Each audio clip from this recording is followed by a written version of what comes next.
बजरंगपुर नाम के कस्बे में पप्पू लोहार एक फोन बूथ चलाने का काम करता था और ऐसे ही अपनी जिंदगी बिताता था। फोन बूथ कस्बे में होने की वजह से ज्यादा आमदनी पप्पू की ना हो पाती, लेकिन अपने फोन बूथ से पप्पू को बड़ा लगाव था। भाई साहब, मेरा ये खत मेरे बेटे तक पहुंचा दो, तुम्हारा बहुत एहसान होगा। हर बार मेरा खत वापस आ जा रहा है। एक काबिल लड़के ने मुझे तुम्हारे दुकान का पता दे दिया और मेरे बेटे का मोबाइल नंबर दे दिया, इसीलिए मैं यहाँ आ गई। हाँ जी बहन जी, चिट्ठी क्या चीज है, आपको मैं उससे सीधा बात करवा देता हूँ। बड़ी मेहरबानी होगी आपकी। वो सब तो ठीक है, 1 मिनट बात करने का तुम्हें मुझे 1 रुपया देना होगा। लेकिन मेरे पास सिर्फ 1 ही रुपए है और 1 मिनट में मैं क्या क्या बात कर पाऊंगी। उस औरत के नंबर बोलते ही पप्पू ने टेलीफोन में नंबर लगाया और कोने में खड़े होकर उनकी बातें सुनने लगा। हाँ बबुआ, कैसन बा, तुम ठीक तो हो? खाना वाना समय पर खा रहे हो या नहीं? अरे कोनो दिक्कत नहीं है। नहीं माँ, चरण स्पर्श। गाँव में पिताजी की तबीयत कैसी है? भूरी गाय बचवा दिया या बचिया? मैं जल्दी तुम्हारे लिए साड़ी लेकर आऊंगा माँ। हेलो हेलो, आवाज बड़ी धीरे आ रही है। तुम आना तो मैं तुम्हें अच्छे अच्छे पकवान बनाकर खिलाऊंगी। जब तक उनके बेटे की आवाज आती तब तक उनका कॉल कट चुका था। Hello hello hello. बहन जी, आपके 1 मिनट हो गए, आप दोबारा लगा सकती है, लेकिन आपको पैसे देने होंगे। बेटा, अगर मेरे पास पैसे होते तो मैं कटी क्यों करती, उसे वैसे ही नहीं रहने देती। जाने दो बेटा, लेकिन आज मैंने अपने बच्चे की आवाज कितने दिनों बाद सुनी, इस वजह से बेहद खुश हूँ। पप्पू को उस औरत पर दया आ जाती है और तब पप्पू कहता है, एक काम कीजिए बहन जी, आप अपने बेटे को दोबारा फोन लगाकर उससे बात कर लीजिए और हाँ, इस बार आप पैसे मत दीजिएगा। सच में बेटा, तुम सच कह रहे हो? तुम्हारा लाख लाख शुक्रिया बेटा, मुझ बुढ़िया पर एहसान करने का। पप्पू ने दोबारा उस औरत को फोन डायल करके दिया, तब जाकर उस बूढ़ी औरत ने अपने बेटे से जी भर के बात की। बेटा, तुम्हारा ये एहसान मैं कभी नहीं भूलूंगी। तुमने जो मेरे ऊपर उपकार किया है ना, ये बहुत बड़ा उपकार है।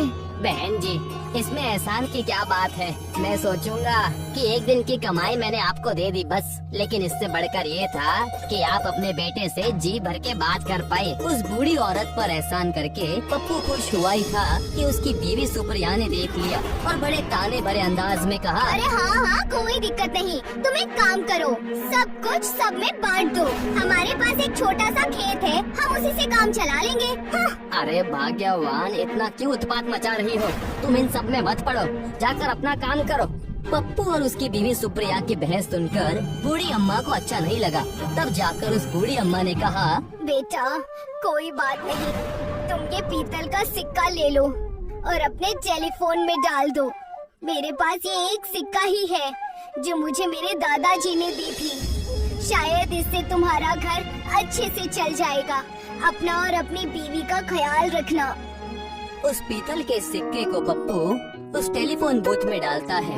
जैसे ही पीतल का सिक्का उस टेलीफोन बूथ में जाता है, एक बड़ी सी रोशनी टेलीफोन में आती है और टेलीफोन चमकने लगता है और पूरा सोने का बन जाता है, जिसे देखकर दोनों मियाँ बीवी हैरान हो जाते हैं।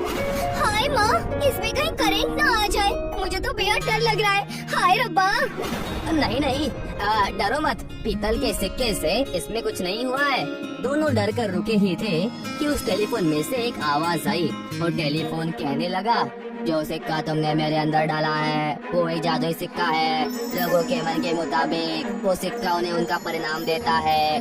ये एक इच्छा पूर्ति टेलीफोन बन गया है जो कि पूरा सोने का है। क्या सच? अब मजा आएगा। हमारे पास सोने का एक टेलीफोन है, इसका इस्तेमाल हम अच्छे कामों में करेंगे। पागल हो गए क्या जी आप? इससे मैं अच्छे से अच्छे गहने और खूब सारे पैसे मांगूंगी। सुप्रिया उस सोने के टेलीफोन को कान के पास लगाकर बोलने लगी, हे टेलीफोन देवा, मुझे कई सारे गहने और बहुत सारे पैसे दे दे। जैसे ही सुप्रिया ने इतना कहा, टेलीफोन गोल गोल घूमने लगा और उसमें से कई सारे गहने निकलने लगे, जिसे देखकर सुप्रिया बड़ी खुश हुई। वाह वाह वाह, भगवान देता है तो छप्पर फाड़ कर देता है। मजा आ गया, मजा भी आ गया। ये हुई ना कुछ बात। बस करो, अपनी लालच की टुकड़ी अपने पास ही रखो और जाकर घर का काम करो। अरे अभी थोड़ी, अभी तो मैं इस टेलीफोन से और भी बहुत सारी चीजें मांगूंगी जिससे मेरा घर ठीक ठाक चलेगा। मजा आ गया। ये हुई ना कुछ बात। पप्पू और सुप्रिया की जिंदगी बदल चुकी थी। उन्होंने अपने लिए एक बड़ा सा घर भी बनवा लिया था। सुप्रिया पहले से बहुत ज्यादा लालची हो चुकी थी। एक दिन एक बच्चा मेले से खोकर उस टेलीफोन बूथ के पास पहुंच गया। मेरी माँ मेले में खो गई, मेरी मदद कीजिए, मुझे बताइए मैं क्या करूँ। आओ बेटा, मेरे पास आओ। क्या चाहिए तुम्हें ये बताओ। अंकल अंकल, मेरी माँ खो चुकी है, मैं उनकी तलाश में हूँ। रुको, मैं तुम्हारी मदद करता हूँ। पप्पू ने उस सोने के टेलीफोन से कहा, हे टेलीफोन, इस बच्चे की मदद करना, इसे इसके परिवार से मिला देना। पप्पू के इतना कहते ही टेलीफोन से उस बच्चे की माँ बाहर आ गई। मालिक, तेरा लाख लाख शुक्रिया, मेरा बच्चा मुझे मिल गया। मैं आपसे बस यही चाहती थी। ये सब देखकर सुप्रिया का दिल उदास हो गया और वो टेलीफोन के पास गई और अपने पति पप्पू से कहने लगी, अब तुम देखना मैं इस टेलीफोन से क्या मांगती हूँ। भाग्यवान, रुको, हमारे पास रहने खाने के लिए सब कुछ पर्याप्त है। तुम क्यों इस तरह से बर्ताव कर रही हो। सुप्रिया ने पप्पू की एक ना सुनी और उस टेलीफोन से जाकर कहने लगी, हाय, सोने का टेलीफोन देवा, मुझे इस दुनिया का भगवान बना दे, सारी दुनिया मेरी पूजा करे। सुप्रिया के इतना कहते ही सुप्रिया के सारे गहने और जवाहरात उस सोने के टेलीफोन में चले गए और टेलीफोन कहने लगा, अब से तुम जैसे बेईमान इस टेलीफोन को छू भी नहीं सकते, तुम्हें करंट लगेगा। सुप्रिया का हिस्सा टेलीफोन ने सुप्रिया को दे दिया। मैंने कहा था ना बेटा, जब नाश मनुष्य पर छाता है तो सबसे पहले विवेक मर जाता है। तुम्हें तुम्हारे किए की सजा मिल गई। सुप्रिया वहाँ से रोते हुए चली जाती है, जिसके बाद पप्पू सोने के टेलीफोन की मदद से गरीब और बेसहारा लोगों की मदद करता है और सोने के टेलीफोन की मदद के साथ अपना व्यापार खुशी खुशी करने लगता है। सरला एक बेवा थी जो लोगों के घरों में काम किया करती थी। मोनू, मैंने खाना बना दिया है, तुम खा लो और स्कूल चले जाओ और स्कूल से सीधा घर आना। अपने उन आवारा दोस्तों के साथ घूमना मत। हाँ माँ, ठीक है। सरला सुबह सुबह घर से निकल जाया करती थी। उसके बाद मोनू उठकर तैयार होकर स्कूल के लिए निकलता था। घर से बाहर निकलते ही उसे उसके दो लफंगे दोस्त मिल जाया करते थे। अरे मोनू, आज तूने इतना वक्त क्यों लगाया रे? तुझे तो कहा था ना जल्दी आ जाना। रास्ते में आम की दरख्त पे आम तोड़ना है। हाँ, मुझे भी इल्म है, लेकिन किसी दरख्त से आम तोड़ना तो चोरी है ना। ऐसा किसने कहा तुझसे? जो पकड़ा गया वो चोर। हम लोग आम तोड़ेंगे और वहाँ से फरार हो जाएंगे। अरे, लेकिन हमारी वजह से उस दरख्त के मालिक को तो नुकसान होगा ना। होने देना, हमें क्या, हम तो बस मीठे मीठे आम खाएंगे। अब तो फजूल का तकरीर ना दे, चल हमारे साथ। पप्पू और बंटी मोनू को उस आम के दरख्त के पास ले गए। दरख्त पर बहुत सारे पके हुए आम लटके थे। मैं ऊपर चढ़कर आम फेंकूंगा, फिर तुम दोनों जमा कर लेना। ठीक है। पप्पू चार दीवारी के सहारे दरख्त पर चढ़ गया और पके हुए आम तोड़ने लगा और नीचे खड़े बंटी और मोनू आम जमा करने लगे। पप्पू ने कई सारे आम तोड़ लिए और फिर बंटी ने देखा कि एक शख्स डंडा लेकर उसी जानिब आ रहा है। अरे पप्पू, नीचे उतर, मालूम होता है दरख्त का मालिक आ गया। अरे बाप रे! पप्पू फौरन जमीन पर कूद गया और फिर तीनों भागने लगे। कुछ फासले तक उस शख्स ने उनका पीछा किया और फिर वो थक कर रुक गया। तीनों दौड़कर पार्क में पहुँचे। क्या मजा आया ना? मुझे लगा था वो शख्स हम सबकी बहुत पिटाई करेगा। उसके पास कितना बड़ा डंडा था, अगर एक भी मारता तो हमारा क्या हाशर होता। अरे मोनू, तू बड़ा बुज़दिल है। देख, मैंने उसके दरख्त से इतने आम तोड़े, वो मुझे पकड़ पाया क्या? जो पकड़ा गया वो चोर, उसने हमें नहीं पकड़ा, मतलब हमने चोरी नहीं की। यकीनन, चल मीठे मीठे आम का मजा लेते हैं। तीनों दोस्त मिलकर मीठे मीठे आम खाने लगे। मोनू को इल्म था कि ये गलत है, लेकिन उसे आम बेहद पसंद थे और उसकी वालिदा उसे आम खरीद कर नहीं दे सकती थी। आम खाकर वो लोग स्कूल पहुँचे। स्कूल के गेट पर उन्होंने रोहन को देखा। रोहन के वालिद पुलिस कांस्टेबल थे। उनकी कमाई ठीक ठाक थी और इसलिए रोहन के पास बाकी बच्चों से ज्यादा चीजें थी। रोहन हमेशा अपना स्मार्टफोन का दिखावा करता था। अरे दोस्तों, तुम लोगों को फ्री फायर गेम खेलना है क्या? नहीं। अरे मेरे तो जहन से ही निकल गया, तुम लोगों के पास स्मार्टफोन ही नहीं है, तो तुम लोग गेम भी नहीं खेल सकते। तेरे पास है ना, तो तुम अपने स्मार्टफोन पर गेम खेलता रहे और अब यहाँ से दफा हो जा, समझा? रोहन हमेशा इन तीनों को परेशान करने के बहाने तलाशता था। रोहन की बातें मोनू को अच्छी नहीं लगती थी, तो इसकी मत सुना कर। हाँ, ये गंदा है। मोनू स्कूल में और स्कूल के बाद भी यही सोचता रहा कि काश उसके पास भी एक स्मार्टफोन होता। और स्मार्टफोन का ख्वाब देखते देखते मोनू सो गया। अगली सुबह सरला ने मोनू को उठाया। आज इतवार था। सरला और मोनू दोनों छुट्टी पर थी। अरे अम्मा, आज तो सोने दो। अब क्या सूरज सर पर आ जाएगा तब उठोगे? थोड़ी देर में उठता हूँ ना अम्मा। सरला ने आकर मोनू को उठा ही दिया।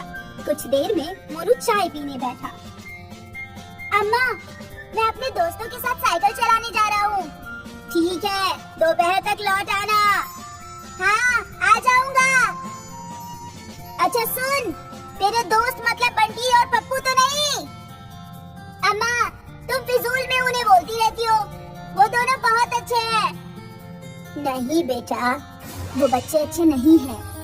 किसी से भी जुबान लड़ाते हैं, चोरी करते हैं। उनके साथ रहेगा तो तू भी खराब हो जाएगा। तू उनके साथ हरगिज नहीं रहेगा। ठीक है अम्मा, नहीं रहूंगा। अब इजाजत दीजिए। मोनू ने अपनी साइकिल उठाई और चल पड़ा।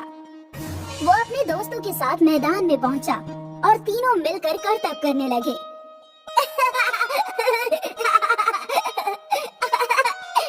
पप्पू और बंटी करतब कर रहे थे। तभी मोनू का तवज्जो झाड़ियों में चमक रही एक चीज की जानिब गया। मोनू ने वो चीज उठाई तो वो एक स्मार्टफोन था। मालूम होता है कि किसी का फोन गिर गया है। बंटी और पप्पू उसके पास आए। स्मार्टफोन नहीं, आईफोन है। अरे वाह, तेरी तो निकल पड़ी।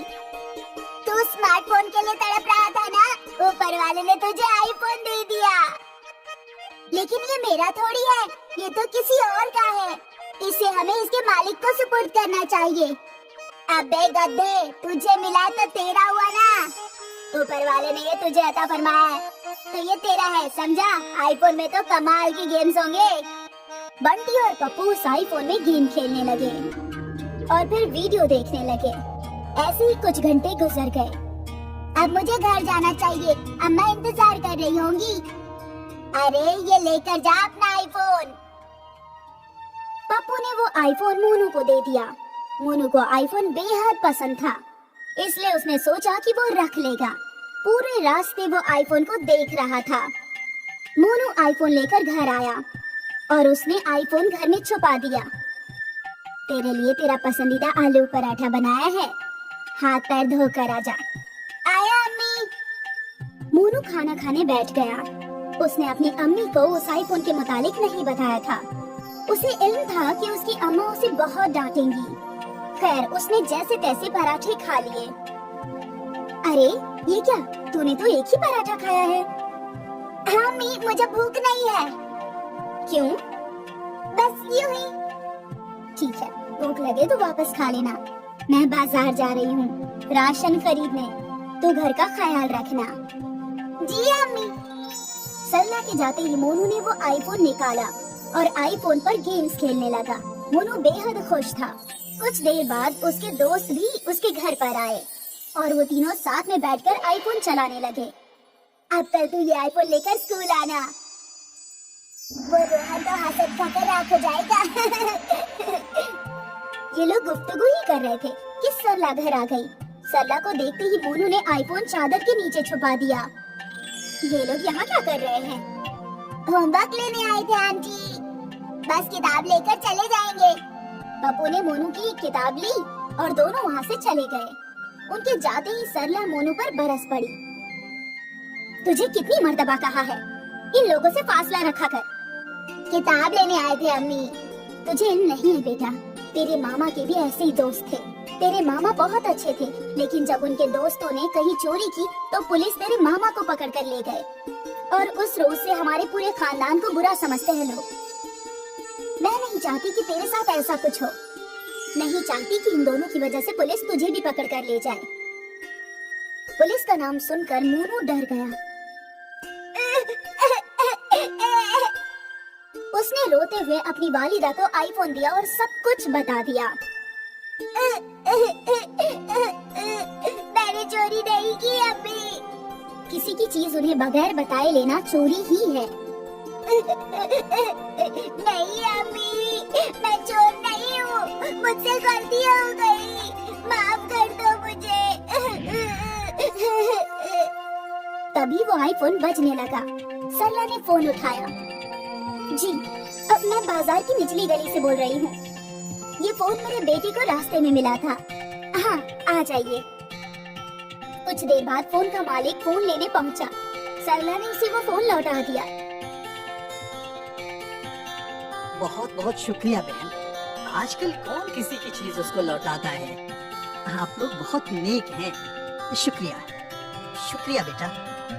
वो शख्स अपना आईफोन लेकर चला गया। सरला ने गुस्से से मोनू की जानिब देखा। वो अब भी उससे नाराज थी। मोनू ने कई मर्तबा माफी मांगी, लेकिन सरला ने एक नहीं सुनी। आखिर रात को मोनू जोर जोर से रोने लगा। मुझे माफ कर दो, तुम जो बोलोगी मैं वही करूँगा। उन दोनों लफंगों ने तुझसे चोरी करवा ही दी ना मोनू। आज के बाद उन दोनों लफंगों के साथ हरगिज नहीं रहेगा तू। वो दोनों जिंदगी बर्बाद कर देंगे। ठीक है अम्मा, मैं वादा करता हूँ कि आज के बाद उनके साथ नहीं रहूंगा। सरला ने मोनू को माफ कर दिया। मोनू ने अपना सबक सीख लिया। उस रोज के बाद मोनू कभी पप्पू और बंटी के साथ नहीं रहा। उसने अपनी बुरी दोस्ती छोड़ दी।